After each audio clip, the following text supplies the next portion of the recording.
Am I in focus? Hey everyone, how's it going? I'm Kenji, and today we are going to be talking a little bit about a big decision I made lately. Today we are going to be talking about my switch from Nikon to Canon. And it was a huge one. It is something that I have been considering for a long period of time. I started out shooting Nikon back in the year of 2002, and now it is 2020, so that's 18 years. I started out with a Nikon film camera, and then later I switched over to a DSLR, switching over to the Nikon D90, and after that I eventually went full frame because the Nikon D90 was a crop frame. And I've been wondering what was going to be my next step after going to full frame, because I went from the D90 up to the D800. And then after that, I got a second D800 as a backup, and then switched my second camera into the Nikon D810. And then after that, I've been shooting that professionally for a long period of time. And it's one of these things where I've been wondering what my next step was going to be. Because about 3 years ago, back in 2017, 2018, I was definitely looking at which direction I wanted to go. At that time, Canon and Nikon both were not really in the mirrorless game. And I don't know. It's one of these things where I'm not really sure what I was going to do back then, because there weren't a lot of options.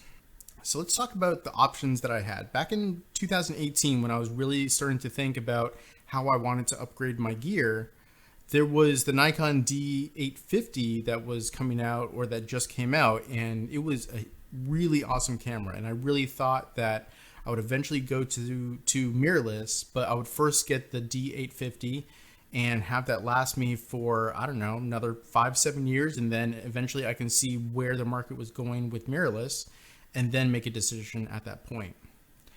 What ended up happening was actually something that was a little bit different, because I thought I was going to be going with Nikon, staying with Nikon all the way down through the line, and staying with them pretty much as long as it made sense, right? And the thing is that it started to not make sense. I was hanging on to Nikon pretty much up until about the fall of 2019, and I was really hoping that I can, get a mirrorless Nikon camera, or maybe get the D850 and have that last me until Nikon came out with some really good mirrorless cameras. Because at the time they only had like the Z6 and the Z7, and those, unfortunately, for a professional, I'm not sure if that really flies. To me, you really should be having a dual card slot, just for the redundancy backup if you are dealing with paying clients. Because the last thing that I want to do is talk to a client and say, hey, I'm sorry, but unfortunately all the pictures I took and all the time that you took out of your day in order to come out for this shoot, it was all wasted, and I just have to give you all your money back, or I need to do a free shoot, or maybe both, which basically means that I'm out a lot of money and time.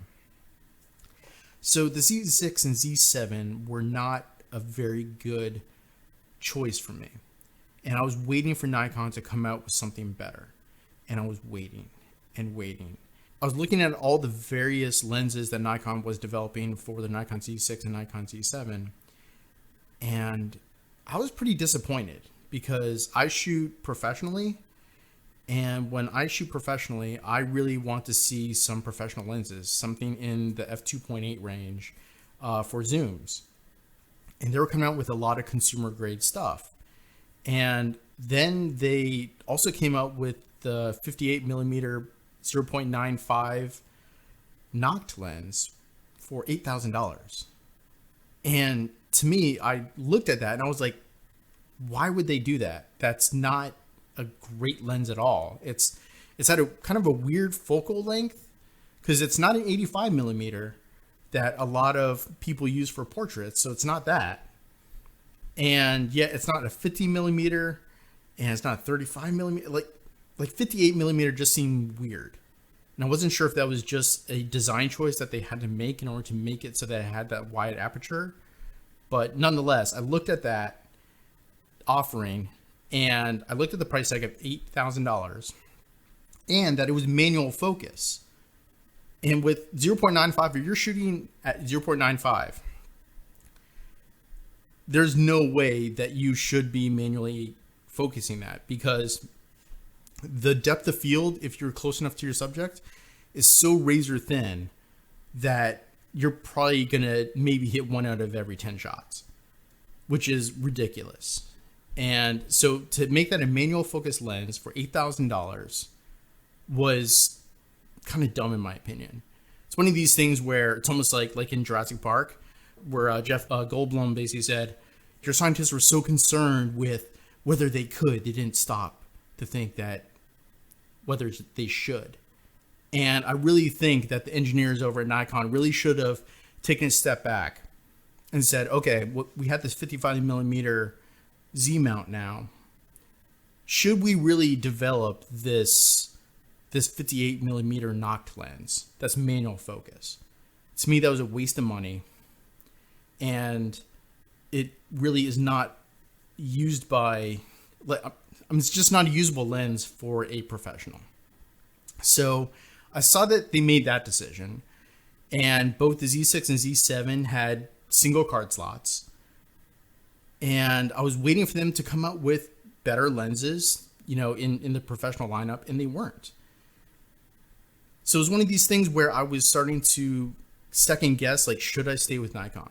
And that is a really, really hard choice, because when it comes down to switching camera manufacturers, it is not a cheap choice to make as a business owner.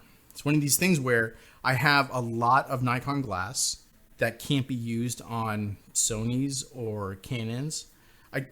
Maybe I can use some sort of third-party adapter on some of the Sony cameras, but natively it just doesn't work, right? So if I wanted to go native glass on native camera bodies, I would basically have to start from scratch if I were to switch to Sony or switch to Canon. And I wasn't really considering Olympus or Pentax or, any other camera brands, Leica or something like that. I was basically looking at the major manufacturers, the major players, right? Which is going to be Canon and Sony. So I started to think about it, and I started to second guess, should I try to stick with Nikon? And it was a really hard decision, but I eventually had to say I couldn't do it. Not with the decisions that they're making. I was hearing some rumors that financially the company wasn't doing well. They were laying off people, which is tough. It's a very tough time. And unfortunately, they're just not putting out cameras fast enough. Just manufacturing cameras fast enough. The lenses are taking forever to come out. And even the lenses that they are making, I can't use most of them professionally. So that was really why I started to look at Sony as my choice. I started to really dive deep into all the Sony lenses and all the Sony bodies, and I was really going down the path of becoming a Sony user in the fall of 2019. But I wasn't ready to quite make the purchasing decision at that point. So what I need to do is I need to keep researching, build up enough revenue in my business so I can basically switch manufacturers. But until I actually made my first purchase, I had plenty of time to do more research. Well, as 2020 rolled out, there were more rumors about what Canon was going to be coming out with their newest mirrorless offerings, with the R6 and the R5. And I must say, I was floored. First of all, Canon made the right decision of putting a second card slot in their newer cameras. So right then and there, you have a professional camera that can be used on with clients, and you have that redundancy, and really it's the most responsible thing to do for your clients. So That was the biggest checkbox that they checked right there. And already previously with the EOS R that they came out with previously, all the glass that Canon has created has been great glass, and glass meant for professionals. I feel bad for the consumers because they didn't really have a lot of stuff, but for professionals, they had like every range covered, from wide, from like the 15 to 35 to the 24 to 70, and then the 70 to 200. So they had all the glass that I needed as a professional. And the rumors at the time in early 2020 basically said that the R6 and the R5 would both have dual card slots, and the specs that they were putting out there were amazing. So at that point, I started thinking maybe Sony's not the way to go. Maybe Canon is the way to go. And I still had time because I wasn't planning to make a purchase until the fall of 2020. And as time basically rolled on, and I started looking at the reviews after some people started getting their hands on the R5 and R6, I eventually got swayed. And I got swayed into getting into Canon instead of Sony. So, unfortunately, this guy here, this is my D800. I use this guy on so many professional jobs. 36 megapixels, full frame camera. This thing is a beast of a camera, and it gets great results. If you're starting out trying to find a camera that you want to do a professional job with, and you don't have a lot of money, to be honest, get one of these guys. Get a D800, get a D810. You know, you can get a D800 with maybe 50,000 shutter clicks, maybe like $600, maybe even less. They're not that expensive now, and they still make gorgeous images. And I could put up some images actually inside this video so you can see what I'm talking about, but they're all shot with the D800. And it's not that bad at all. The thing that you really need to be a little bit careful of is your ISO. If you are trying to crank your ISO up really, really high, yeah, you got to be a little careful. But for me, I shoot with strobes, so I can control my lighting. So to be honest, I'm shooting down ISO 100 a lot of the time. Maybe I'll kick it up to ISO 200, maybe 400, but in general, I'm like staying below there, and the D810 is rock solid around that. This thing has been a workhorse. I love this camera, and I definitely wouldn't say don't buy it, because this is a good buy. But at this point, with the direction that the company, that Nikon as a company is going, I had to make a decision about which direction to go, which direction to invest money in. And to me, if I'm gonna be throwing thousands of dollars into gear that will last me many years, I want to put it like in the right spot. And unfortunately, Nikon is not that spot anymore. It used to be. I think it's still a decent company, but it's not the best company, I think, anymore. So I'm going to put this guy down, and I'm going to pick up my new camera right over here, which is the R6. This is, I will eventually get a backup body. Right now, I still have all my Nikon gear, so I can still shoot with all my Nikon gear and it's still be rock solid. And so right now, my Nikon gear is my backup. And what I wanted to do was I wanted to invest in my next round of bodies and next round of lenses. And so I went in the direction of Canon, and I got the R6 with the 70 to 200 f2.8 lens, because that's what I use for almost all my client portrait shoots when I'm working outdoors. And like, it has been great so far. Like, a question that probably someone would say is, well, let me first say that with the R6, I bought this about 2 weeks ago, and that was about the middle of October.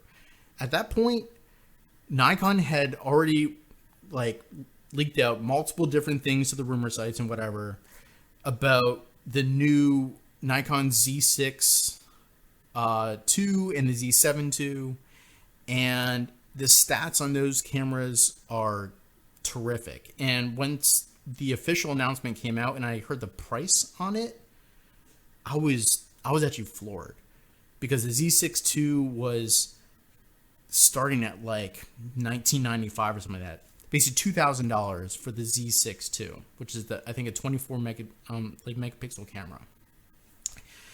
And I got the R6, 20 pixels. So I am losing 20% of my pixels right there.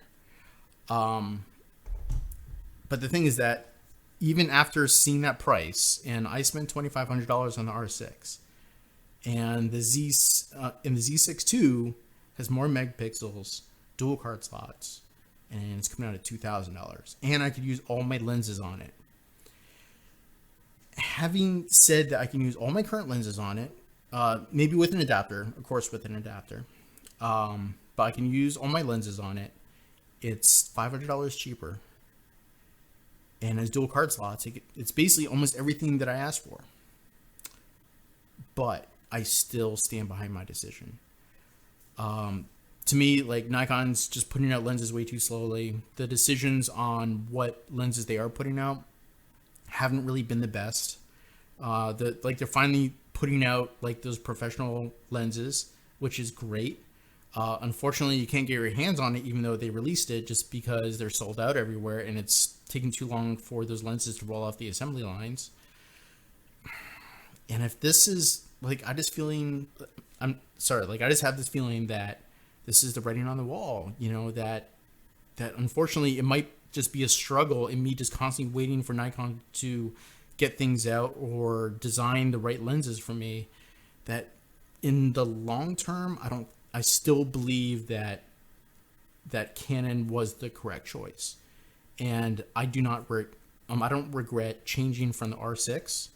I don't regret my purchase and switch to Canon and getting the R6, even though the news dropped that the Nikon Z6 II and the Z7 II are coming out.